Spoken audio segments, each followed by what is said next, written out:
भूतिया गुड़िया।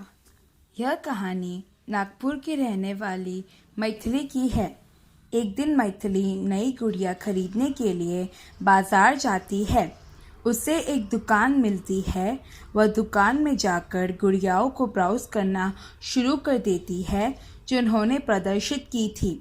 मैथिली देखती जाती है और अंत में एक गुड़िया को पसंद करती है। ये गुड़िया एक बहुत खूबसूरत गुड़िया थी। यह किसी अन्य गुड़िया की तरह नहीं थी जिसे लड़की ने पसंद करी थी। तुरंत मैथिली यह सोचती है, यह गुड़िया मेरे गुड़िया संग्रह को और भी सुंदर बना देगी। मैं वास्तव में इसे खरीदना चाहती हूँ।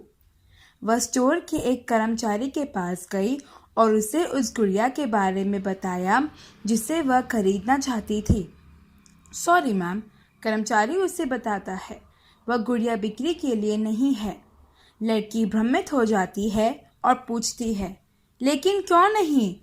कर्मचारी पहले तो कुछ देर के लिए कुछ नहीं बोलता, फिर घबरा कर इधर उधर देखता है।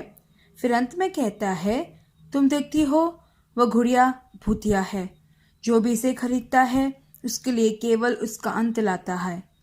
छोटी लड़की कर्मचारी को बताती है कि वह वास्तव में गुड़िया को पसंद करती है और उसे खरीदना चाहती है।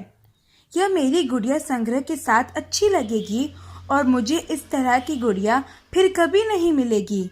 तुम नहीं जानती कि यह गुड़िया कितनी सुंदर लगती है और मैं इसे कितनी चाह और उमंग के साथ खरीदना चाहती हूँ। इतनी खूबसूरत गुड़िया भला भूतिया हो ही नहीं सकती है। अगर यह गुड़िया बिक्री के लिए नहीं है तो फिर इसे डिस्प्ले में क्यों रखा है? चलो अब ये गुड़िया मुझे दो, इसे लिए बिना मैं यहाँ से नहीं जाऊंगी। ये कहकर लड़की गुड़िया को खरीदने के लिए जिद करना शुरू कर देती है। अंत में पराजित कर्मचारी लड़की को गुड़िया से मुक्त होने की अनुमति देता है और छोटी लड़की को उचित चेतावनी देता है।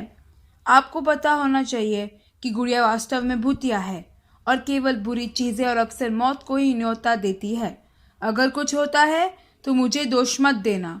ऐसा कहकर कर्मचारी घबराते हुए उसे गुड़िया दे देता है। लेकिन छोटी लड़की भी अभी अभी मिली चेतावनी से किसी भी तरह का भुगतान करने के लिए स्वतंत्र गुड़िया के साथ बहुत खुश थी। मैथिली भाग गई और वापस अपने अपार्टमेंट में गुड़िया और उसके संग्रह के बारे में सोचकर सभी को छोड़ देती है। अंत में जब वह लॉबी में लिफ्ट में पहुंचती है तो वह लॉबी को शिथिल रूप से शांत पाती है। आमतौर पर जीवंत लॉबी मृत मुक्त थी। यह असामान्य है। छोटी लड़की फुसफुसाती है और लिफ्ट के आने का इंतज़ार करती है। एक बार लिफ्ट के अंदर वह अपनी मंजिल पर पहुंचने के लिए बटन दबाती है, लेकिन लिफ्ट 1 इंच भी नहीं चलती है। लिफ्ट गहरी होने लगती है और कांपने लगती है। क्या हो रहा है? वह कांपती हुई आवाज़ में पूछती है। उसी क्षण लड़की की बाहों में गुड़िया भी हिलना शुरू हो जाती है। छोटी लड़की गुड़िया को देखती है जो अपनी आंखें बड़ी करके एक बुरी मुस्कान के साथ घूरने लगती है। अचानक एक बुरी हंसी लिफ्ट में भर जाती है और गुड़िया कहती है, अब ऊपर जाने के लिए बटन दबाओ। क्या? लड़की चिल्लाती है। अजीवित गुड़िया को बोलता देख मैथिली बेहोश हो जाती है।